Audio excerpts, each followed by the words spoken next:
제112화 네가 뭔데 못 버리겠습니까? 경찰이 계양아치를 피의자로 적시한 6건의 사건을 공개했습니다.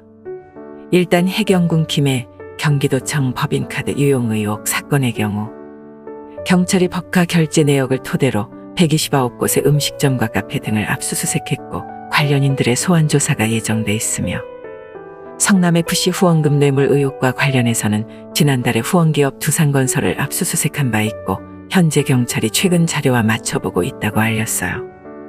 또한 경기주택도시공사 GH합숙소의 비선캠프 전용 의혹 사건의 경우 아파트에 누가 출입했는지 다 파악하기 위해 관리사무소를 압수수색했고 CCTV 등을 분석 중이라고 밝혔으며 검찰에 넘겨받은 백현동 개발 특혜 사건의 경우 성남시장 시절 인허가권을 갖고 있었다는 국민의힘 측 고발을 근거로 수사 중에 있고 마지막으로 송도한 국가인권위원장의 무료 변론 의혹 또한 청탁금지법을 위반했다는 주장을 근거로 해당 위원회에 유권 해석을 의뢰한 상황이라고 해요. 계양아치의 장남 불법 도박 및 성매매 의혹에 관련해서는 수사 중이긴 하나 계양아치의 이름이 거론되지 않았고 여기에 KBS 최철호 PD가 명예훼손 혐의 등으로 계양아치를 상대로 고발한 사건을 합치면 피의자 이재명이 적시된 사건은 모두 6건이 됩니다. 뭔가 일이 착착 진행되고 있는 것 같죠. 지방선거 이후 수사 측이 다양한 이유에서 속도를 낼 수밖에 없다는 전망이 있어 왔는데요. 앞서 언급한 6건의 사건을 수사 중인 경기남부청은 이에 정치적 고려 없이 수사할 것이라며 포부를 밝혔습니다. 계양아치는 이번 선거에서 따놓은 당상이라는 정통적 민주당 텃밭계양에 출마해 예상외로 고전을 면치 못했지만 결국 나 혼자 산다 전략을 통해 방탄조끼 하나 건져 입었죠. 계양아치의 다음 스텝이 당권 장악임을 감안하면 검경에게 주어진 시간이 빠듯한 것만은 사실인데요.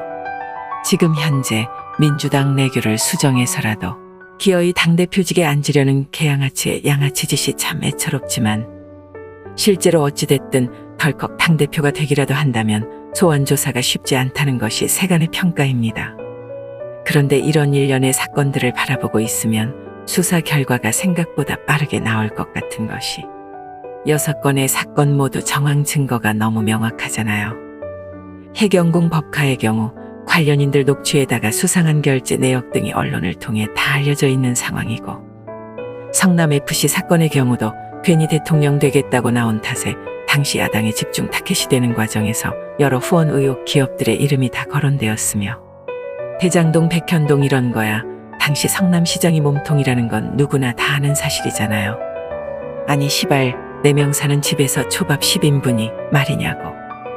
여기에 경찰뿐만 아니라 검찰까지도 정권이 바뀌고 인사 칼바람이 부는 현 시점에서 납득할 만한 결과를 꼭 내려고 한다는 강한 의지까지 고려한다면 더욱이 친문 친지주로 내용이 깊은 현재 민주당 상황에 체포동의안에 반대할 의원 수도 장담할 수 없을 것 같으니 꾸역꾸역 걸친 방탄복 누더기 되는 데까지의 시간이 그리 오래 걸릴 것 같지는 않아 보입니다.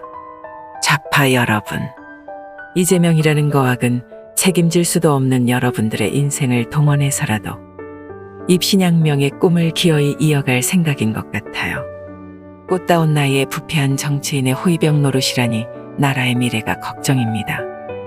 계양아치가 결국은 법의 심판을 모조리 피하고 온갖 영화를 다 누리게 된다고 해서 여러분들에게 득이 될 게 있을까요? 그런 무조건적인 충성이 여러분들에게만 피해를 초래한다면 상관없겠지만 비리의 온상인 저런 자가 대통령이 되었을 수도 있을 거란 생각에 그저 아찔하기만 합니다. 나중에 버림받고 정신 차리면 늦어요.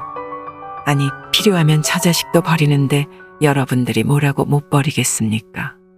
네가 뭔데 못 버리겠습니까?